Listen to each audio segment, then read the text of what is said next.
আমার মহিলা সামনের দিকে আগায়। এইভাবে যাইতে যাইতে আরেকজন সাহাবীর সঙ্গে সাক্ষাৎ। সাহাবীকে ডাক দিয়ে বললেন, সাহাবী রে, বলো না দিনের নবী মায়ার নবী উহুদের ময়দানে এখনো জিন্দা আসেনি? সাহাবী তখন ডাক দিয়ে বললেন, এ মহিলা, উহুদের ময়দানে আল্লাহর নবী, দিনের নবী, মায়ার নবী উহুদের ময়দানে জিন্দা আছে কিনা আমি জানি না, এই খবর আমার কাছে নাই। তবে তোমার স্বামী যে এসেছিল উহুদের ময়দানে, তিনি শহীদ হয়ে গেছে। আল্লাহু আকবার, জোরে বলেন। ভাইয়ার আমার, মহিলা সামনের দিকে যায়। সামনের দিকে যাইতে যাইতে আরেকজন সাহাবীর সঙ্গে সাক্ষাৎ। রে সাহাবী, বলো আল্লাহর নবী, দিনের নবী, মায়ার নবী উহুদের ময়দানে কি অবস্থায় আছে? আল্লাহর নবী উহুদের ময়দানে জিন্দা আসেনি। সাহাবী এই কথা, মহিলা এই কথা বলার পরে সাহাবী তখন ডাক দিয়া বললেন, মহিলা গো, আল্লাহর নবী, দিনের নবী, মায়ার নবী উহুদের ময়দানে জিন্দা আছে কিনা আমার জানা নাই। তবে তোমার কলিজার টুকরা সন্তান যে এসেছিল উহুদের ময়দানে, তিনি শহীদ হয়ে গেছে। মহিলার সামনের দিকে আগায়। আগাইতে আগাইতে আরেকজন সাহাবীর সঙ্গে সাক্ষাৎ। রে সাহাবী, বলো আল্লাহর নবী, দিনের নবী, মায়ার নবী উহুদের ময়দানে জিন্দা আসেনি? চিল্লায়া কোন সুবহানাল্লাহ, আরো জোরে কোন সুবহানাল্লাহ। ভাইয়ার আমার, ওই সাহাবী বললেন, রে মহিলা, আল্লাহর নবী, দিনের নবী, মায়ার নবী উহুদের ময়দানে ওই প্রান্তে এখনো জিন্দা দাঁড়ায়া আছে। আল্লাহু আকবার, জোরে বলেন। ভাইয়ার আমার, মহিলা ওই দিকে সওয়ারি টান দিলেন। যাইতে যাইতে যেই মাত্র আল্লাহর নবীর চেহারা দেখলেন, আল্লাহর নবীর চেহারা মুবারক দেখার পরে সওয়ারি থেকে নামে। আল্লাহর নবীর গায়ে একটা চাদর ছিল, চাদরের এক কোনায় টান দিয়া ধরে ডাক দিয়া বললেন, ইয়া রাসূলুল্লাহ, ইয়া হাবিবাল্লাহ, ওগো আল্লাহর নবী, আমার আব্বা শহীদ হয়ে গেল, কোনো অসুবিধা নাই। আমার ভাই শহীদ হয়ে গেল, কোনো অসুবিধা নাই। আমার স্বামী শহীদ হয়ে গেছে, কোনো অসুবিধা নাই। আমার কলিজার টুকরা সন্তান শহীদ হয়ে গেছে, কোনো অসুবিধা নাই। আমার স্বামী শহীদ হয়ে গেছে, কোনো অসুবিধা নাই। ওগো নবীজি, যেই মাত্র আপনার চেহারা মুবারক দেখছি, সাথে সাথে আমার সমস্ত কষ্ট মুহূর্তের ভিতরে দূর হয়ে গেছে। সাহাবায়ে কেরামের অবস্থা আর আমাদের অবস্থার মধ্যে ব্যবধান আছে না নাই? আরো জোরে কোন। ভাইয়ার আমার, সাহাবায়ে কেরামের অবস্থা এমন ছিল, ওদের যুদ্ধ শুরু হয়ে গেছে। দুইজন সাহাবী, সাদ ইবনে আবি ওয়াক্কাস রাদিয়াল্লাহু তাআলা আনহু, আরেকজনের নাম হলো আব্দুল্লাহ ইবনে জাহশ রাদিয়াল্লাহু তাআলা আনহু। দুইজন পাহাড়ের আড়ালে বসে দোয়া করে। একজন দোয়া করে, প্রভু কাফেরদের সাথে লড়াই করার তৌফিক দাও, এক পর্যায়ে কাফেরদেরকে হত্যা করার তৌফিক দাও, গনিমতের মাল দাও, বিজয়ী বেশে যেন মদিনায় যাইতে পারি সেই তৌফিক দাও। পিছনে ছিলেন আব্দুল্লাহ ইবনে জাহাজ, তিনি বললেন আমিন। এখন নবীর সাহাবী আব্দুল্লাহ ইবনে জাহাজ দোয়া করে, প্রভু কাফেরদের সাথে যুদ্ধ করার তৌফিক দাও, কাফেরদেরকে হত্যা করার তৌফিক দাও, এক পর্যায়ে কাফেররা যেন আমাকে হত্যা করে ফেলে সেই তৌফিক দাও। আমি যখন হত্যা হয়ে যাব, আমি যখন কাফেরদের তরবারির তলে পড়ে যাব, তখন যেন কাফেররা আমার নাক কান কেটে দেয়, আমার চোখগুলি উপড়ে ফেলে, আমার সমস্ত শরীরগুলি টুকরো টুকরো করে ফেলে। আল্লাহু আকবার, জোরে বলেন। ভাইয়ার আমার, ওই দুইজন সাহাবী দোয়া করলেন আল্লাহর কাছে। সাদ ইবনে আবি ওয়াক্কাস বলে, দুইজন আমরা আল্লাহর কাছে দোয়া করলাম, একজন গাজী হইল, আরেকজন শাহাদাত বরণ করল। সুবহানাল্লাহ, জোরে বলেন। আব্দুল্লাহ ইবনে জাহশ শহীদ হয়ে গেলেন। আল্লাহর নবী ডাক দিয়া বললেন, রে সাহাবীরা, আমার সাহাবীর লাশটা তোমরা একটু তালাশ করে দেখো। যেই মাত্র তালাশ করা হলো, আব্দুল্লাহ ইবনে জাহশের বুড়ির মধ্যে নাক নাই, দেহ থেকে নাক নাই, দেহ থেকে কান কাটা হয়েছে, দেহ থেকে চোখ উপড়ে ফেলা হয়েছে, এমনকি সমস্ত শরীর পর্যন্ত টুকরো টুকরো করা হয়েছে। আল্লাহর নবী, মায়ের নবী, দিনের নবী দেখে দেখে চোখের পানি ছেড়ে দিয়া কাঁদলে আর বিনায়া বিনায়া কান্দে। আব্দুল্লাহ ইবনে জাহাস এইভাবে যখন রক্তাক্ত হয়ে গেলেন, দিনের জন্য শাহাদাত বরণ করলেন। নবীর সাহাবী, দ্বিতীয় সাহাবী আব্দুল্লাহ ইবনে সাদ ইবনে আবি ওয়াক্কাস ডাক দিয়া তখন বললেন, নবী গো, আমার দোয়ার চাইতে আব্দুল্লাহ ইবনে জাহাসের দোয়া দামি ছিল, শ্রেষ্ঠ ছিল। সুবহানাল্লাহ, জোরে বলেন। ওগো নবীজি, আপনার সাহাবী আব্দুল্লাহ ইবনে জাহাস বলেছিল, প্রভু গো, কিয়ামতের কঠিন ময়দানে তুমি যখন আমাকে জিজ্ঞাসা করবা, রে আব্দুল্লাহ, তুমি আমার জন্য কি নিয়ে এসেছো, তুমি আমার জন্য কি নিয়ে এসেছো, আমি যখন ওই দিন বলতে পারি, প্রভু কোনো কিছু আনতে পারি না, শুধু তোমার জন্য আমার দেহ থেকে নাক দিলাম, তোমার জন্য আমার দেহ থেকে কান দিলাম, তোমার জন্য আমার দেহ থেকে চোখ উপড়ে ফেলা হয়েছে, তোমার জন্য আমার সমস্ত শরীর টুকরো টুকরো করা হয়েছে। চিৎকার দিয়ে বলুন না সুবহানাল্লাহ। বাইরে আমার আল্লাহর নবীর জমানায় কোন এক ব্যক্তি আল্লাহর জমিন থেকে বিদায় হয়ে গেল। আল্লাহর নবী, বিশ্ব নবী, রহমাতুল লিল আলামিন ওই ব্যক্তির জানাজা নামাজ পড়ার জন্য সামনে গিয়ে দাঁড়াইয়া গেলেন। এমনি আল্লাহর নবী লাশের সামনে, লাশ যখন নবীর সামনে রাখা হয়েছে, এমনি তাকায় দেখেন লাশের ভিতরে কি জানে দেখা যায়, কি জানে লড়াচড়া করে। এই মাত্র কাপড়ের কাপড়টা মুখ থেকে সরানো হয়েছে, এমনি তাকায় দেখে ওই মাইয়তের গলার মধ্যে ঝুলন্ত একটা সাপ দেখা যায়। রক্তগুলি চুষছে, গোস্তগুলি খাইতে আরম্ভ করেছে। জোরে কর নাউজুবিল্লাহ, আরো জোরে কর নাউজুবিল্লাহ। বার আমার ওই সময় আল্লাহ নবীর সাহাবী সিদ্দিকে আকবর আবু বকর সিদ্দিক রাদিয়াল্লাহু তাআলা আনহু সাপটাকে মারার জন্য সামনের দিকে আগাইলেন। সাপের জবান আল্লাহ খুলে দিলেন। সাপ তখন মানুষের মতন কথা কয়। সুবহানাল্লাহ কইতেন। এখানে যদি বিরাট বড় একটা সাপ আইছে, কিও করিমপুরি তুমি যে ওয়াজ করতেছো, মানুষ দিয়ে সুবহানাল্লাহ আসতে কো, আপনারা এই সময় এখানে থাকবেন না, জুতা মোজা ফালায় বাঁকবেন, সব ফালায় বাঁকবেন, যে জান বাঁচায় আগে। করিমপুরি যেমন দিতে যাইব না, আগে জান বাঁচাই। জোরে কোন ঠিক কিনা? বাইরে আমার সাপের জবান আল্লাহ খুলে দিলেন। সাপ তখন ডাক দিয়া বলে, রে আবু বকর, আমাকে কেন মারার জন্য আসো? আমি তো এমনিতে আসি নাই, আমাকে মহান আল্লাহ পাঠাইয়া দিয়েছে। আল্লাহু আকবার, জোরে বলেন। সাপের জবান আল্লাহ খুলে দিলেন। সাপ তখন সাপের ভাষায় বলে, আশহাদু আল্লাহ ইলাহা ইল্লাল্লাহু ওয়া আশহাদু আন্না মুহাম্মাদান আবদুহু ওয়া রাসূলুহু। জোরে কোন সুবহানাল্লাহ। সাপ তখন বলে, আমি সাক্ষ্য দিতেছি আল্লাহ ছাড়া কোনো মাবুদ নাই, আমি আরো সাক্ষ্য দিতেছি মুহাম্মদ সাল্লাল্লাহু আলাইহি ওয়াসাল্লাম আল্লাহ তাআলার বান্দা এবং রাসূল। জোরে কোন সুবহানাল্লাহ। এমনি আবু বকর রাদিয়াল্লাহু তাআলা সাপটাকে মারার জন্য সামনের দিকে যায়। সাপের জবান আল্লাহ খুলে দিলেন। সাপ তখন মানুষের মতন কথা কও। সুবহানাল্লাহ, জোরে বলেন, আরো জোরে কর না সুবহানাল্লাহ। সিদ্দিকে আকবর ডাক দিয়ে বললেন, রে সাপ, তাহলে এই ব্যক্তির গলায় তুমি কেন ঝুলন্ত তার রক্তগুলি চুষছো, গোস্তগুলি খাচ্ছো, কেন তুমি এরকম করতেছো? আমাকে মহান আল্লাহ রাব্বুল আলামিন পাঠাইছে এইভাবে তাকে ধ্বংস করার জন্য, একদিন দুই দিনের জন্য নয়, কিয়ামত পর্যন্ত তাকে আযাব দেওয়ার জন্য আমাকে মহান আল্লাহ পাঠাইয়া দিয়েছে। সিদ্দিকে আকবর ডাক দিয়া বললেন, রে সাপ, তাহলে বলো ওই ব্যক্তির জীবনে কি অপরাধ ছিল, কি অপরাধ ছিল যেই অপরাধের কারণে সাপগুলি পাঠাইয়া দিয়েছে তাকে ধ্বংস করার জন্যে? সাপ তখন নিজের ভাষায় বলে, ওই ব্যক্তির জিন্দেগিতে 3টা অপরাধ ছিল। কয়টা? আরো জোরে কন। 1 নাম্বার হলো নামাজ পড়তো না।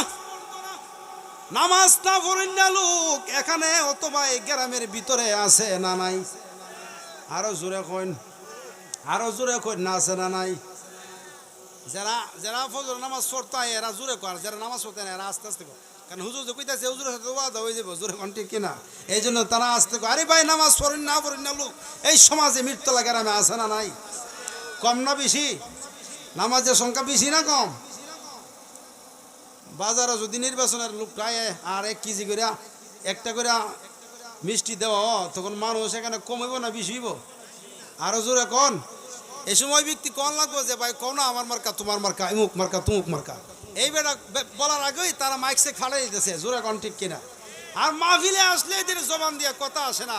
আল্লাহ যাদেরকে কবুল করে, আল্লাহ যাদের প্রতি দয়াবান ইহসান করে, তাদের জবান দিয়ে আল্লাহ কথা বলায়, চিল্লায় কোন ঠিক কিনা?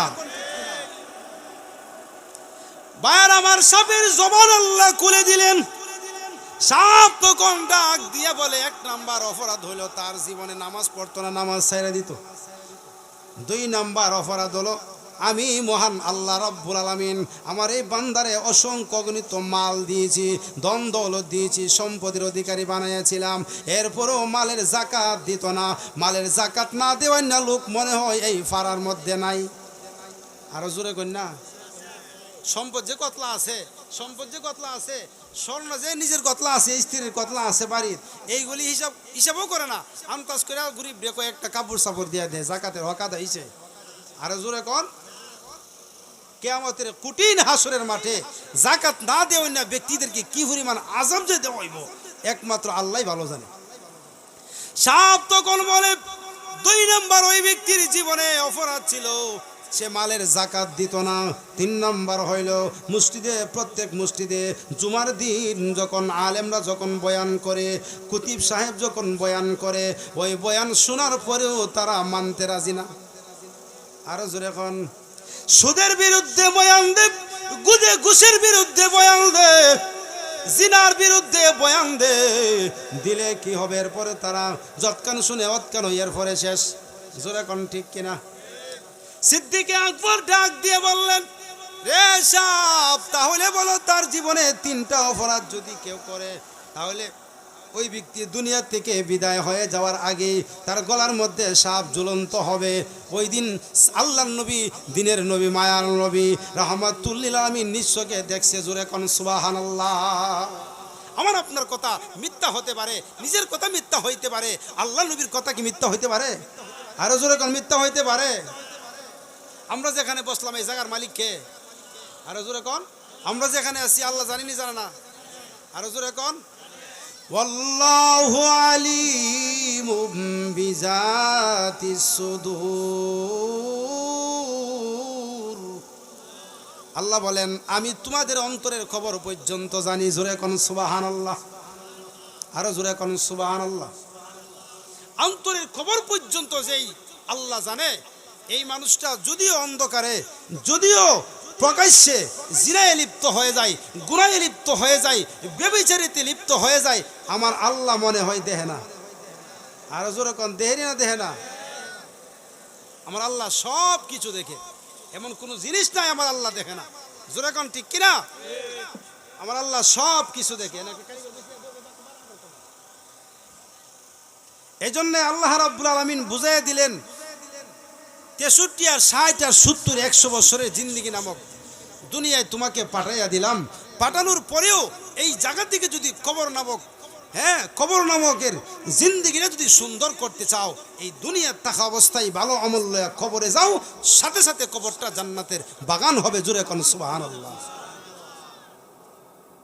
এই জন্য দুনিয়া থেকে আমরা যখন বিদায় হয়ে যাব, অন্ধকার কবরে যখন চলে যাব, কবরে চলে যাইলে কি হবে? কবরের মধ্যে প্রশ্ন করা হবে, এই প্রশ্নের জবাব দিয়া নে জান্নাতে যাইতাম। জোরে কোন ঠিক কিনা? এই জন্য জবাব দেওয়া লাগবে, জবাব দিয়েই কবরে যাইতে হবে, জবাব দিয়েই মিজান হাসর ফুলচেরা সব কিছু ফাড়ি দিয়া জান্নাতে যাওয়ান লাগবো। জোরে কোন ঠিক কিনা?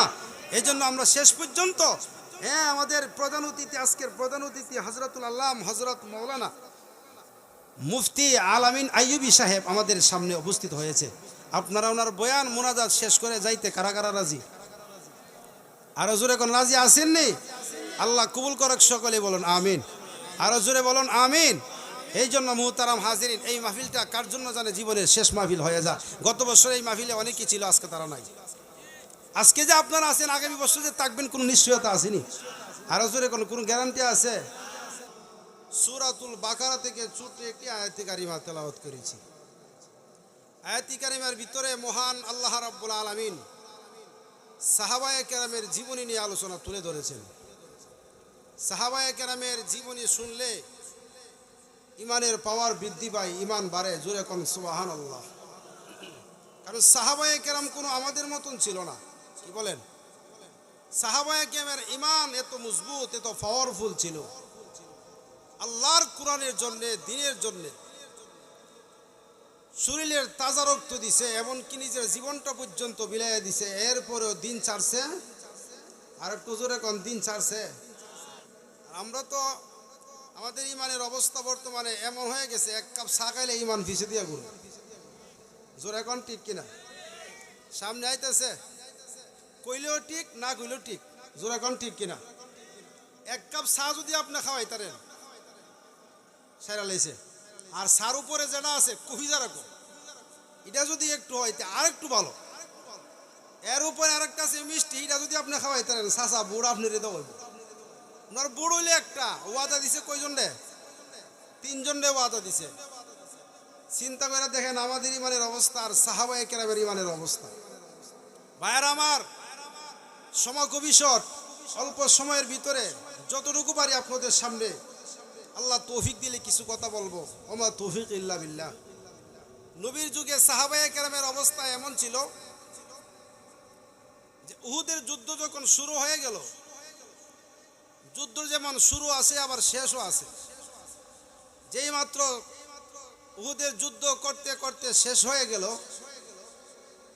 মদিনার ভিতরে কে জানে ঘোষণা দিল যে আল্লাহর নবী আর দুনিয়াতে নাই। কত কুতিলা মুহাম্মদ, মুহাম্মদ সাল্লাল্লাহু আলাইহি ওয়াসাল্লাম হত্যা হয়ে গেছে, কতল হয়ে গেছে, শহীদ হয়ে গেছে। আনসারী একজন মহিলা এই কবর খানে যাওয়ার পরে মহিলা মনে মনে ওয়াদা করছে, এই কবরটা যেই ব্যক্তি দিছে কবরটা সত্য হইতে পারে, মিথ্যাও হইতে পারে। যাই হোক, এই ব্যক্তির কথা বাদ দিয়া একটা সওয়ারির উপরে ওইটা সামনের দিকে রওনা দিছে, উহুদের ময়দানে যাইব। চিল্লা এখন সুবহানাল্লাহ। উহুদ প্রান্তর দিকে একজন মহিলা যাইব, সওয়ারির উপর ওইটা রওনা দিছে। এইভাবে যাইতে যাইতে মহিলার ইচ্ছা হইল যতক্ষণ পর্যন্ত আমি এই কথার সত্যতা যাচাই করতে না পারবো ততক্ষণ পর্যন্ত আমি এই কথা বিশ্বাস করব না যে আমার নবী দুনিয়াতে বিদায় হয়ে গেছে। সুবহানাল্লাহ কইতেন না? ভাইয়ার আমার, মহিলা রওনা দিছে। এইভাবে যাইতে যাইতে সামনের দিকে যাওয়ার পরে একজন সাহাবী এই দিক থেকে আসতেছে, যুদ্ধ শেষ হয়ে গেল। মহিলা জিজ্ঞাসা করলেন, সাহাবী কাইফা রাসূলুল্লাহ, আমার রসুলের কোন খবর কি তোমার কাছে আছে? জোরে কন্যা সুবহানাল্লাহ। ভাইয়ারা আমার, সাহাবী তখন ডাক দিয়ে বললেন, এ আনসারী মহিলা, আল্লাহর নবী, দ্বীনের নবী, মায়ার নবী, রাহমাতুল লিল আলামিন উহুদের ময়দানে জিন্দা আছে কিনা আমি এই কথা বলতে পারি না। অর্থাৎ রসুল সম্পর্কে আমার কোনো কিছু জানা নাই।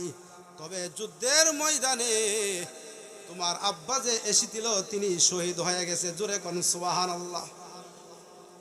মহিলা তখন ডাক দিয়ে বললেন, রে সাহাবী, আমার আব্বা শহীদ হলো কি হলো না সেই জিনিসটা আমি জানতে চাই না। আগে বলো, দ্বীনের নবী, মায়ার নবী উহুদের ময়দানে কি অবস্থায় আছে? সাহাবী তখন ডাক দিয়া বলে, আমার জানা নাই। মহিলার সামনের দিকে যান। এইভাবে যাইতে যাইতে আরেকজন সাহাবীর সঙ্গে সাক্ষাৎ হয়ে গেল। সাহাবীকে তখন ডাক দিয়া বলল, রে সাহাবী, দ্বীনের নবী, মায়ার নবী উহুদের ময়দানে এখনো জিন্দা আসেনি। সাহাবী তখন ডাক দিয়া বললেন, মহিলা গো, আল্লাহর নবী উহুদের ময়দানে জিন্দা আছে কিনা আমি জানি না, আমার জানা নাই। তবে তোমার ভাই যে এসেছিল উহুদের ময়দানে তিনি শহীদ হয়ে গেছে। আল্লাহু আকবার, জোরে বলেন। আমরাও তো দ্বীনের খেদমত করি, আর সাহাবায়ে কেরাম দ্বীনের খেদমত করছে। চিল্লায় বলেন ঠিক কিনা? সাহাবায়ে কেরামের দ্বীনের খেদমত আর আমাদের খেদমতের মধ্যে ব্যবধান আছে না নাই? সাহাবায়ে কেরাম দ্বীনের খেদমত করছে একনিষ্ঠতার সাথে। এই জন্য সাহাবায়ে কেরামের জীবনী থেকে আমাদের জন্য অনেক শিক্ষা আছে না নাই? আরো জোরে বল। অনেক শিক্ষা আছে যেইগুলি সাহাবায়ে কেরামের আলোচনা করলে ঈমান বাড়ে, সাহাবায়ে কেরামের আলোচনা শুনলে ঈমান বৃদ্ধি পায়। চিল্লায় এখন সুবহানাল্লাহ। ভাইয়ার আমার, মহিলাদের ওয়াজ আছে। ভাইয়ার আমার, বলতেছিলাম সাহাবায়ে কেরামের মর্যাদা কেমন ছিল। নবীর যুগে যেই মহিলারা ছিল, মহিলাদেরও সম্মান মর্যাদা কেমন ছিল।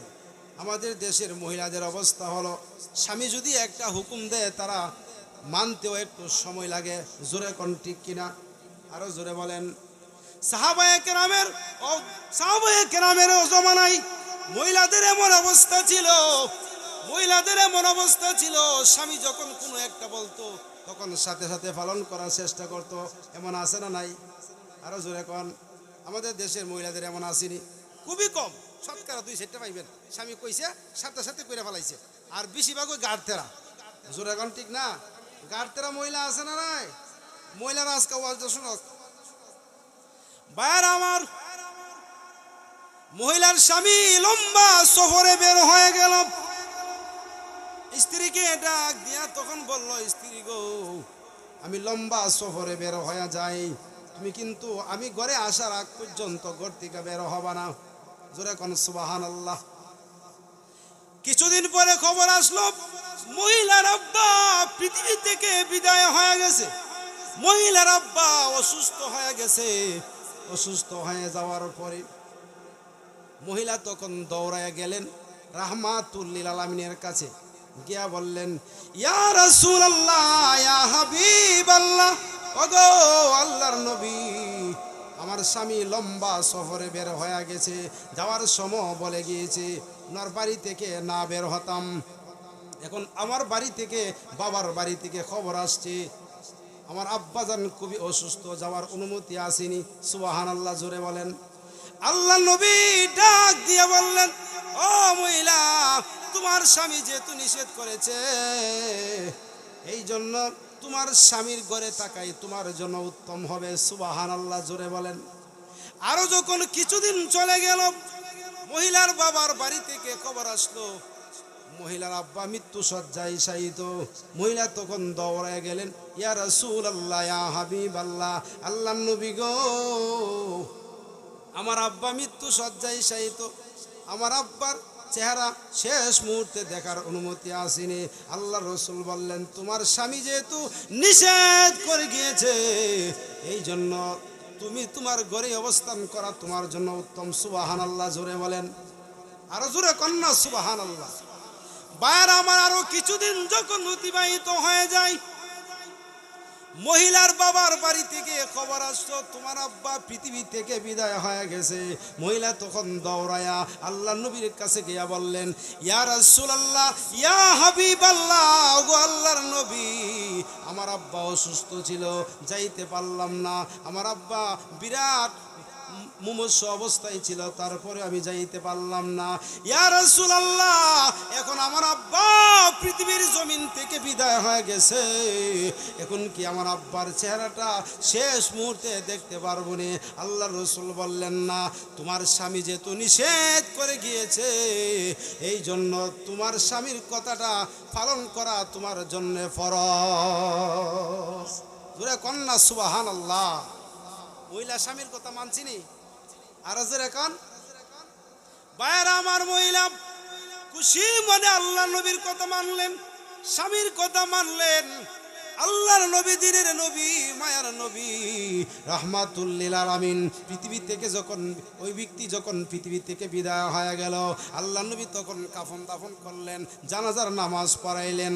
জানাজার নামাজ পড়াইয়া ওই মহিলার বাড়ির কাছে দিয়া আল্লাহ নবী যায়, যাওয়ার সময় ডাক দিয়া বললেন, ও মহিলা শুনো, মহিলা গো, তুমি শুনো, তুমি যে তোমার আব্বা অসুস্থ ছিল দেখার জন্য যাও নাই, তোমার আব্বা মৃত্যু শয্যায় শায়িত দেখার জন্য যাও নাই, তোমার আব্বা পৃথিবী থেকে বিদায় হয়ে গেছে দেখার জন্য যাও নাই, তুমি যে সবর করেছো, মহান আল্লাহ তোমার আব্বার কবরটারে জান্নাতের বাগান বানায়া দিয়েছে। আমাদের দেশের মহিলা আর নবীর যুগের মহিলার মধ্যে ব্যবধান আছে না নাই? আরো জোরে কন্যা ব্যবধান আছে না নাই? আমাদের দেশের মহিলা তো এই অবস্থা, যদি আজকে আমার কাপড়টা দিল, আজকে না কালকা দেবো না। আর জোরে কই না। আর যদি কোদে আজকে আমার মাথার মাঝে একটু তেল দিয়ে দাও তো সম্ভব না, আগামীকাল দিমু। আর যদি ফির সাহেবের কাছে যাইতে পারে, বন্ড বাবার কাছে যাইতে পারে, বাবা কইবার আগে মাথার মাঝে তেল দেওয়া শুরু করে, চিল্লা এখন ঠিক কিনা? আরো জোরে বলেন ঠিক কিনা? এমন বন্ড, এমন সন্ত্রাসীবাদী বন্ড আমাদের দেশে সমাজে আছে না নাই? এই সমস্ত বন্ড দেখে নিজের ইমানকে সাহাবায়ে কেরামের মতো ইমান পাকাপুক্ত করতে হবে। জোরে কোন ঠিক কিনা? আমাদের ইমান এক কাপ সার্ভিসের ইমান বিক্রি হয়ে যায়। জোরে কোন ঠিক কিনা? সাহাবায়ে কেরামের ইমান এমন শক্তিশালী ছিল, তরবারির নিচে যাইতে রাজি, এমনকি রক্তাক্ত হইতে রাজি, জখম হইতে রাজি, এরপর ইমান ছাড়তে, কোরআন ছাড়তে রাজি। আরো জোরে বলেন, ইমান ছাড়তে, কোরআন ছাড়তে। এই কোরআন আমাদের সামনে আসলো, ইসলাম আমাদের সামনে আসলো অনেক কষ্টের বিনিময়, অনেক কষ্টের ত্যাগের বিনিময়। চিল্লা এখন ঠিক কিনা? আরো জোরে বলেন ঠিক কিনা? এই কোরআন আমাদের সামনে আসলো অনেক কষ্টের বিনিময়, অনেক ত্যাগের বিনিময়। লক্ষ লক্ষ কোটি কোটি সাহাবায়ে কেরামের ইমান জবাই, এমনকি রক্তাক্ত হওয়ার পরে, এমনকি তরবারির তলে জবাই হওয়ার পরে, কতল হওয়ার পরে, শহীদ হওয়ার পরে ইসলাম কোরআন আমাদের সামনে আগমন করেছে, উপস্থাপন হয়েছে। জোরে কোন ঠিক কিনা?